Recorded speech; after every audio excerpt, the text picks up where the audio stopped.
Jason's hands were still trembling as he cradled the girl in his arms, blood trickling down his forearm, her wide, terrified eyes fixed on his.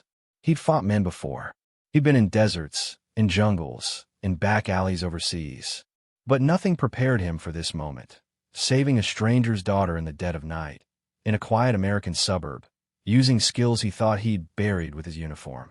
And when the mother showed up the next morning with those papers, he realized his life was about to be rewritten forever. Before we dive in, drop a comment with where you're watching from, and don't forget to hit subscribe for more videos like this. Let's begin. Jason Cooper didn't want attention. Not anymore. He worked the night shift at Becker Auto, drove his aging pickup truck home at 8 p.m. sharp, and made grilled cheese for his daughter, Ava, every night. That was the routine. Safe, predictable, quiet. Until tonight. He had just stepped out of his truck when he heard it. A scream. Not a playful one. Not a child laughing on a summer night. This was raw, panicked, real. Jason dropped the grocery bag and sprinted toward the alley behind the Oakwood Plaza. His boots slammed the pavement. His breath shortened. And then, a man in black shoved a little girl, maybe 9 years old, into a van. Jason didn't hesitate. Hey! The attacker turned, startled. But it was too late. Jason had already closed the distance. He tackled the man like a freight train, the full weight of his 6 feet 2 inches frame slamming into the guy's ribs. The van door slammed shut from the inside, the driver gunning it. But Jason had already pulled the child free before the wheels screeched away. She sobbed against his chest. My name is Ivy. Jason didn't ask questions. He checked her pulse. Head, pupils, bruising, just like in the army, just like in the Middle East. Are you hurt? He asked, kneeling, steady and low. She shook her head, eyes locked on his scarred forearm, the one with the Delta Force tattoo he never spoke of. I'm taking you somewhere safe, Ivy. You trust me? She nodded slowly. You smell like engine grease, like my grandpa. Jason smiled faintly. That's good. That means I'm real. Jason barely slept that night. After calling the police, giving his statement, and watching Ivy get picked up by 2 officers in an unmarked vehicle, who clearly weren't just any cops, he stood at the sink for hours, staring at the same dish he'd been rinsing. He kept seeing her face, the tear lines down her dirt-smudged cheeks, the way her fingers clung to the edge of his shirt, the look in her eyes when he said, "You're safe now." Safe. It echoed in his head like a broken promise. Because he knew the men who took her wouldn't stop. He'd seen their kind in war zones, in black market prisons, in abandoned buildings with thick iron doors and no windows. That kind didn't vanish into the night. They regrouped. They hunted. And now Jason Cooper, ex-Special Forces, turned small-town mechanic and single dad, had just made himself their enemy.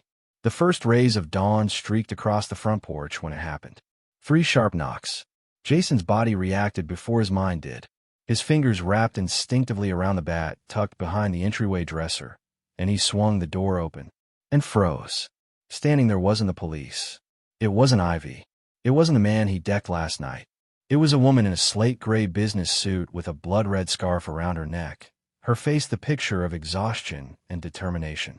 Her eyes were sharp, green, familiar, and in her arms, Ivy, still in the same pink hoodie, still silent. But she wasn't crying this time. She was staring straight at Jason, and something in that little girl's eyes said she had told her mother everything. "You're Jason Cooper?" the woman asked. Her voice was clipped, corporate, but trembling beneath. "Yeah," he replied, stepping halfway out the door. "And you are?" She extended a hand, but instead of offering it to shake, she pushed forward a heavy manila folder, sealed, with 2 labels on the front. One read private, legal. The other had one word, typed in bold, transfer. I'm Serena Moore, CEO of Moore Industries.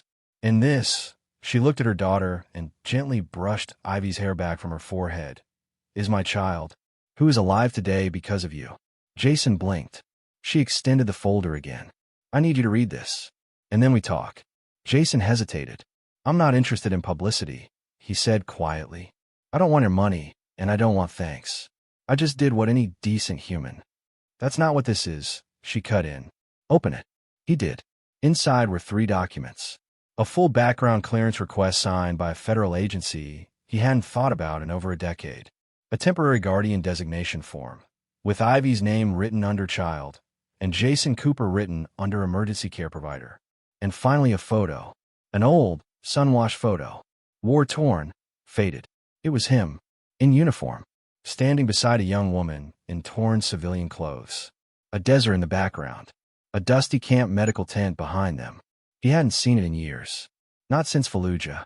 Not since. Jason looked up slowly. Serena. You were the nurse, he whispered. Her expression faltered for the first time. You pulled me from a mortar strike when everyone else ran. You carried me 6 miles to that evac point. I watched you collapse from dehydration, still trying to protect strangers. I never forgot your name. Jason stared at the paper, his fingers tightening. She nodded toward Ivy. I never forgot what you risked that day. And now, here we are again. Why was your daughter even walking alone last night? He asked, voice harder now. Who the hell is after her? Serena glanced down, lips pressed tight. It's complicated. The kind of complicated that ends in federal silence and redacted files. Jason set the folder on the table, eyes narrowing. I don't like complicated. Serena stepped closer. Then simplify it. You keep Ivy safe for 72 hours. Just 3 days. That's all I ask. We're relocating under protective protocol. But they moved too soon. I wasn't ready. And Ivy, she slipped out. We're lucky she crossed your path. Jason's mind was spinning. A CEO. A child under threat. A past he buried. And now, a fragile thread tying it all together. He looked at Ivy again. She hadn't moved. Just stood there watching him. As if waiting for the answer. As if the decision was his alone. Jason's jaw clenched. I have a daughter. I don't want to bring danger in her life. You already did, Serena said gently. But you also saved a life. And maybe it's time someone saved yours. Jason didn't know what that meant yet. But when he nodded, Ivy walked in like she belonged. And Serena exhaled the breath she'd been holding all night. Jason barely had time to process what he'd just agreed to. 1 second, his life was all socket wrenches and school lunchboxes. The next, he was sweeping his living room for surveillance bugs, checking the window locks twice, and rearming the rusted Glock 19 hidden behind the cereal boxes in his kitchen cabinet. He didn't even eat cereal. Ivy sat at the kitchen table, legs swinging, sipping warm cocoa Ava had made for her without asking. Serena had left without explaining much, only that she'd return when it's safe, and slipped into a black SUV with no plates, her scarf fluttering in the breeze like a flag of unfinished business. Now Jason stood across the room, leaning against the counter, studying the girl. Quiet. Alert. Too alert for a child. She scanned the corners like he used to, like someone taught her to always know where the exits were. You sleep okay? He asked. She looked up. Your daughter talks in her sleep. Jason raised an eyebrow. Yeah? What did she say? She misses her mom. Jason didn't respond to that. Ava walked in right then, still in pajamas with a band logo half cracked across the front. 12 years old, and already too observant for her own good. She glanced at Ivy, then at Jason, and leaned in.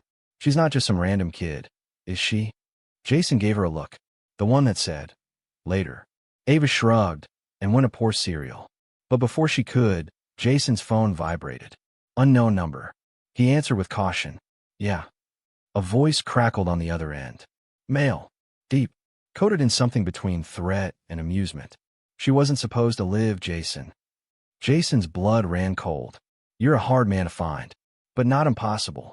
She's with you, isn't she? That little girl. Ivy. Jason didn't respond. The voice chuckled. You always were the hero type. But this time you picked the wrong side. Click. Jason lowered the phone, fists clenching. Ava noticed immediately. Dad, what was that? He forced calm into his voice. Telemarketer. Ava didn't believe him. Neither did Ivy. Jason crouched down next to Ivy and placed a gentle hand on her shoulder. I need you to tell me something, and it's really important. She looked him straight in the eyes.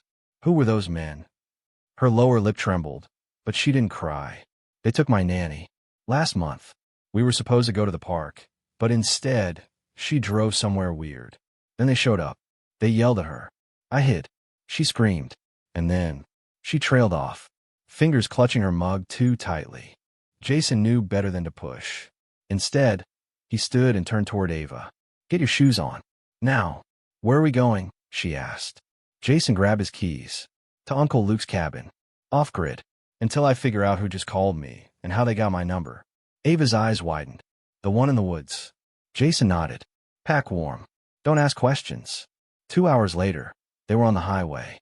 Ava sat in the back with Ivy, sharing snacks, and quietly playing some offline trivia game. Jason watched the mirror constantly. Every pickup, every sedan, every van with tinted glass. At mile marker 141, a black SUV pulled up behind them. No plates. Same model Serena left in. Jason's grip on the wheel tightened. He signaled right. Slow down. The SUV didn't pass. Instead, it matched his speed. Jason's gut flipped. Ivy, he said, voice even. Get down. Right now. She obeyed immediately. Ava followed without question. Jason took the next exit hard, tires screeching.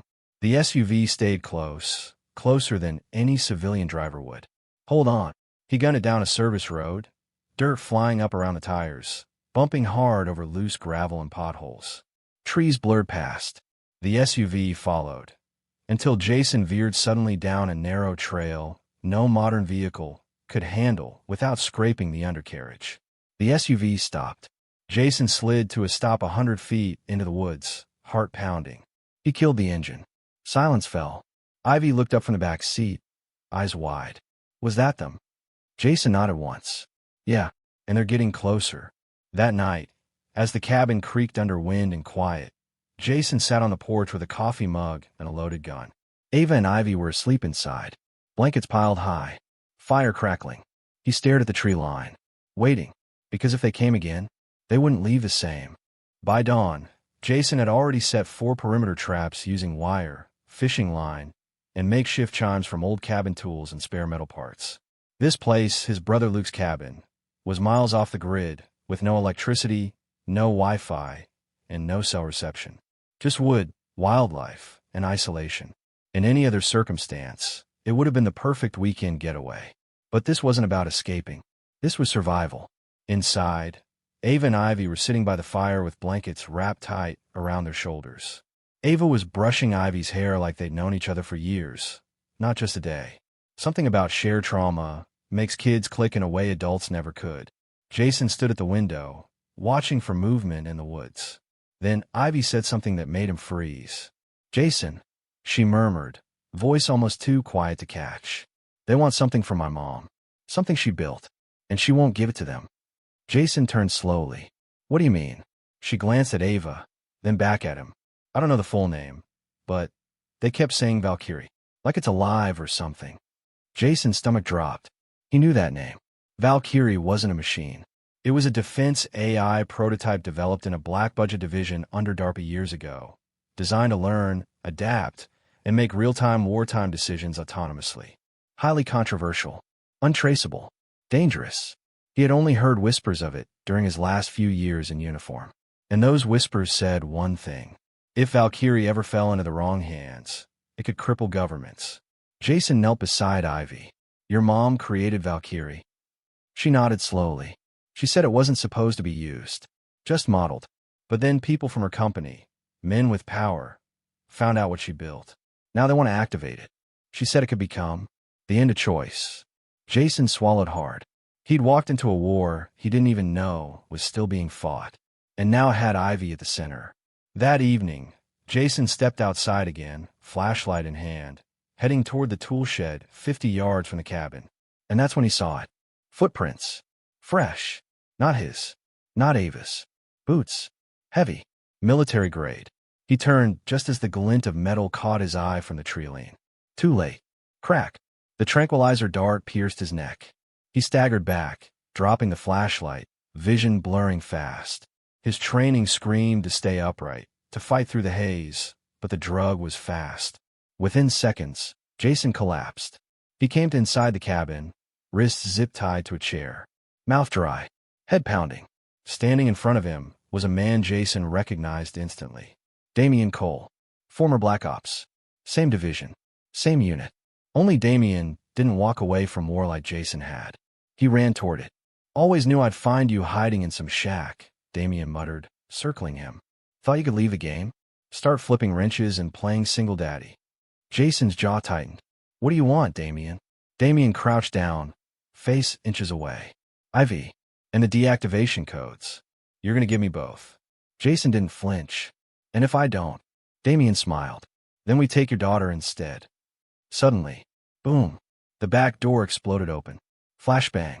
A team of black-clad figures stormed in, federal tactical gear, M4S aimed steady, sweeping the room with brutal precision. Damien barely had time to raise his weapon before a dart struck him square in the throat. He dropped instantly. Jason blinked through the chaos, disoriented. A figure moved toward him, kneeling, helmet off, hair in a tight bun, green eyes. Serena. You didn't think I'd leave you unprotected, did you? She said softly, cutting the ties on his wrists. Jason stared at her in disbelief. You brought a strike team? She smirked. I brought friends. Real ones. Ones who still believe in stopping monsters instead of feeding them. He looked toward the girls, safe, unharmed, held in the arms of a medic. Ava smiled. Ivy waved. For the first time in days, Jason exhaled. Later that night, under the stars, Jason sat beside the fire with Serena. Silence stretched between them, until she finally spoke. You saved my daughter. Again. And I can't keep running. Jason turned to her. Then what do you do? She handed him a folder. Another one. This time, not sealed. Inside were documents, employment contracts, federal clearance forms, a relocation proposal, and one sentence that made his heart stop. Jason Cooper, Director of Security, Valkyrie Ethical Shutdown Division. Serena's voice was steady. I'm building a team. The right kind. I need someone I can trust. Jason stared at the flames. A long silence. Then, what about the garage? Serena smiled. We'll move your tools. Jason finally let himself laugh. 3 weeks later, Jason stood in a sleek, high-security facility carved into the side of a mountain in Colorado, light years away from the busted auto shop where this all began. Walls of reinforced concrete, glass floors with holographic schematics floating midair, every corner monitored, every footstep logged, and at the center of it all, Project Valkyrie. It looked nothing like the rumors. There was no killer robot, no ominous red eyes or whirring blades. Just code, lines and lines of code, an evolving AI, watching, calculating, learning. Jason watched it like one might a sleeping dragon. Serena walked up beside him. Her presence had changed too. Gone was the stressed, corporate CEO in stilettos. Now, she wore combat boots, rolled-up sleeves, and resolve like armor. Scans are clear. No new breaches, she said, glancing at the screen. The old board members have been arrested. 2 more were intercepted, trying to sell fragments of Valkyrie's logic tree to foreign buyers. Jason nodded. And Damien? Serena's jaw tightened. Gone dark. He escaped custody. But we're watching the right doors now. He turned toward her, arms crossed. You sure about keeping it alive? Serena hesitated. No, but I'm sure about this. If we destroy it, someone will build it again. Smarter, faster, and maybe next time, there's no Jason Cooper to stop them. He let out a breath. So you keep it locked, guarded, studied, and under the protection of people with hearts, she added. Not just guns. They walked down the corridor together, heading toward the daycare wing, where Ava and Ivy were sketching on a whiteboard with 2 engineers who looked more amused than annoyed. Ava had warmed to Serena. The way she had with Ivy was almost maternal. Jason had noticed. So had Serena. Neither had talked about it yet.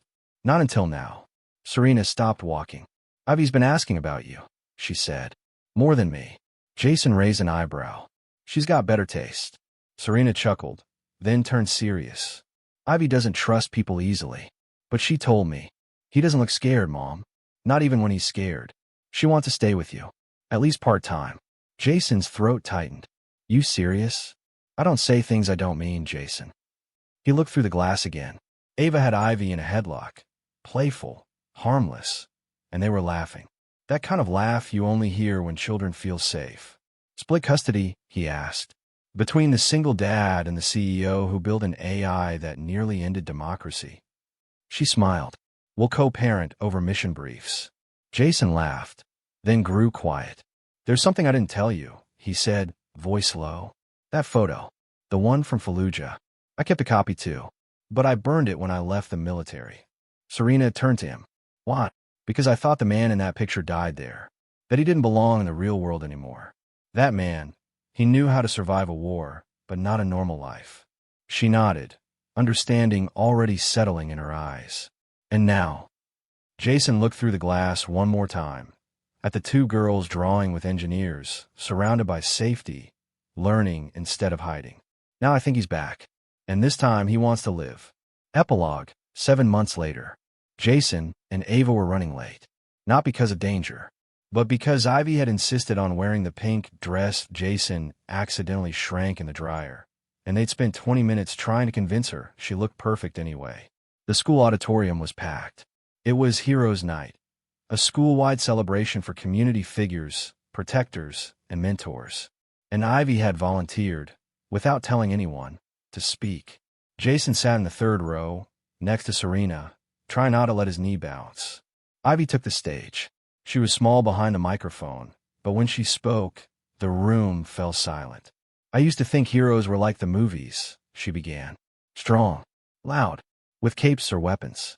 But real heroes don't yell. They don't want credit. They just do the right thing, even when no one's watching. She paused, looked straight at Jason. My hero fixed cars, made sandwiches, knew how to fight, but never used it unless he had to. And when I was scared, he didn't say I'd be okay. He made sure I was. Jason's eyes blurred. His hand gripped Serena's gently, and to his surprise, she squeezed back. Ivy's voice grew louder, steadier. And if you're lucky enough to have a hero like that in your life, tell them. Tell them while they're still here. The entire room stood. Teachers, parents, students. Jason sat frozen until Ava elbowed him. Hard. And he stood too. Ivy smiled. Thanks, Mr. Jason, she said softly into the mic, for everything.